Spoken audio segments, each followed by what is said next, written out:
Hello, let's continue our Sudoku adventure with My Favorite Toy by The Asylum. So this begins our August theme week. Theme weeks are always starting the first Monday of every month and are 7 days long. So the theme for this week, which you can probably guess, is region sum lines. Been very popular in this series and in general in Variant Sudoku, but I realized we never had a theme week for it, so I thought it would be a good way to practice our region sum lines. So let's go over the rules to this puzzle. We have normal 6x6 Sudoku rules, so in every row, every column, and every 2x3 box, we are placing the digits 1 to 6 exactly once each. We also have blue lines in the grid. Because they overlap, there are two blue lines in this grid. One of them's darker and thinner, just to distinguish it from the other line. But both lines, in fact, this one's a loop more than a line, but both lines are a region sum line. They're just separate region sum lines. So how do they work? Well, if you think about box borders here as segmenting the lines, that really helps. So I'm going to color code this. So this would be one segment here, purple. And then this box border it creates a new segment. We'll call that green.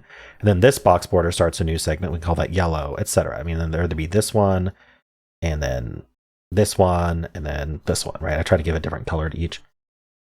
So the point is that every segment on the same line has the same sum. So whatever the two digits that go in purple is, sums the same as the two digits that go in green, which sums the same as the two digits that go in yellow. And that's the same as this singular digit in blue, and the three digits in orange sum to the same value, etc. Now on different lines, the sum can be different. So this line here is segmented into two sums. And that sum does not have to match the sum that's on this other line. And that's it. Those are the rules. There's a link in the description if you'd like to try the puzzle yourself. And I'm going to get started right now. Okay, so the first thing I noticed when coloring this line is that this segment is 3 digits long. So what would be the absolute minimum that we could put into these 3 cells? Well, it would be 1, 2, 3. This trick is used a lot in region sum lines, so it's a good one to remember. It's used a lot in all sorts of sum-based constraints, in fact. So 1, 2, 3 would be the minimum I can put in here because I can't repeat any digits. It's on this in the same row and the same box. So, and in fact, region sum lines, you can never repeat digits on the sum because the box borders are the segments. And so they're all by definition, the segments share the same box. Anyway, 1, 2, and 3 sums to 6. That's the minimum I can put in here. Now, what's the maximum I can put on this segment, which is 1 cell? Well, the max I can put is a 6, because that's the biggest digit in a 6x6.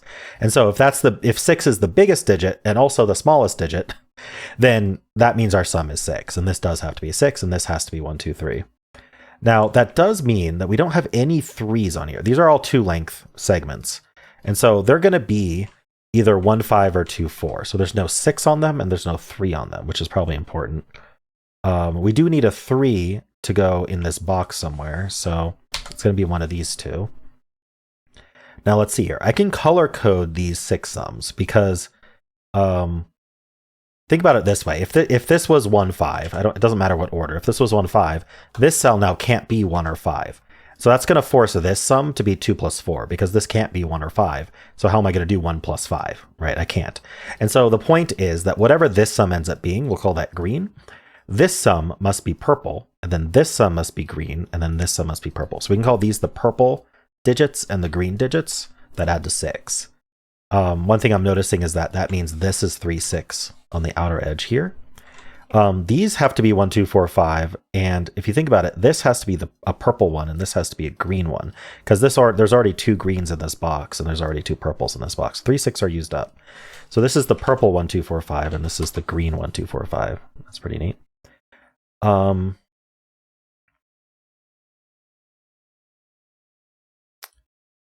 If this is, I'm thinking about this, whether this can be purple, I'm not sure.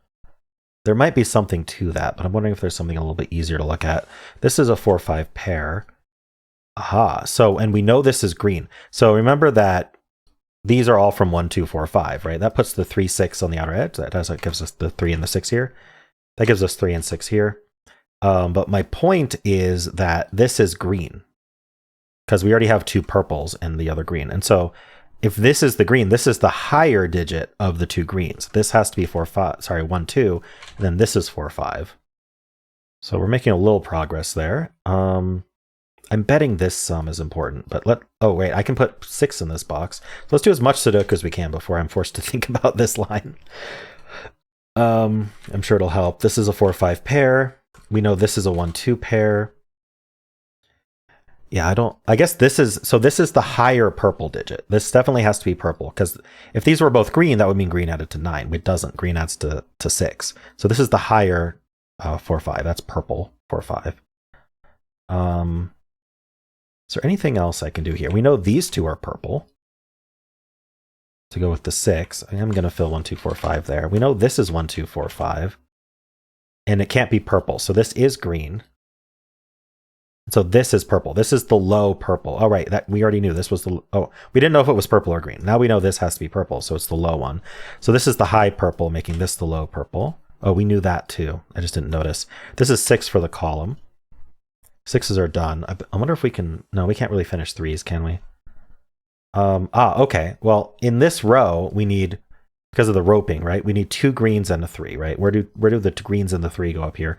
Well, these 2 greens tell me that this cannot be green, because there's no more greens for the column. So the greens end up straddling around the 3, which then removes 3 from here, making this purple. So this is the low purple, and this is the high purple, and this is the low purple. So these are from 1, 2, 4, 5. I'm having fun here. I bet there was already a way to disambiguate this, but I'm having fun coloring the lows and highs. Do we know this 4, 5? I'm not sure that we do yet. Okay. I guess I have to think about this sum now. Wait, I do have this 4, 5 pair, right? This is the low one too. Does that help me? I'm trying to figure out like what this sum would be. Matches this sum. So this is the high. This is low. Ah. Oh, nice. I actually get a 4 here.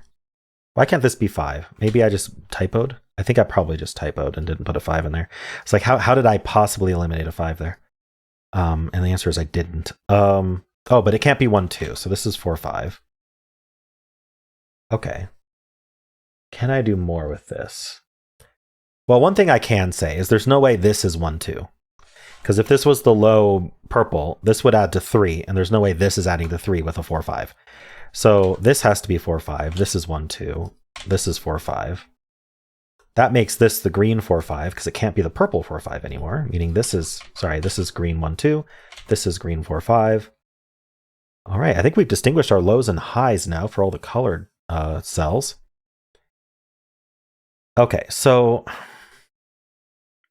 this, if you think about it, these don't add to 6, right? So we can't do 1, 5 or 2, 4 because they're not both green, they're not both purple. So this is either adding to 5 with a 1, 4, or it's adding to 7 with a 2, 5. So if we added to 5, oh, that's interesting. I don't have 2 ways to add to 5, right? Because if this was 1, 4, the only other way to add to 5 would be 2, 3, and this can't be 2 or 3. So we aren't adding to 5, we're adding to 7, which means this has to be 2, 5, which would make this 4, 3. Yeah, that works. So we actually figured it out. This is 2, 5. This is 1, 4. So all of our high greens are 4, and all of our low greens are 2. That does add to 6. Good. I was just double checking. And then all of our high purples are 5, and all of our low purples are 1. That does give us the 5 here, the 3 and the 2. This is adding to 7. I was going to fill this 3, but Sudoku did it. In fact, we just finished the puzzle correctly. Very nice. I'm guessing there was some way to use this line to disambiguate much earlier, but I had a lot of fun coloring and figuring out the low highs. I think that was a neat exercise. So I really enjoyed that. This was a really neat puzzle, Asylum. And this is one of the few puzzles Asylum has set that is not a Japanese sum Sudoku, and I think this is a great debut of that because I really enjoyed this. I thought you did a great job. So thank you, the Asylum, for this puzzle. I really enjoyed the coloring and the disambiguation. This was a neat one. So hope you enjoyed it as well. If you did solve it in what you think might be a simpler way or just an alternative way, I'm always happy to hear that in the comments as well. And if you enjoyed this, why don't leave a like, subscribe, and a kind comment below.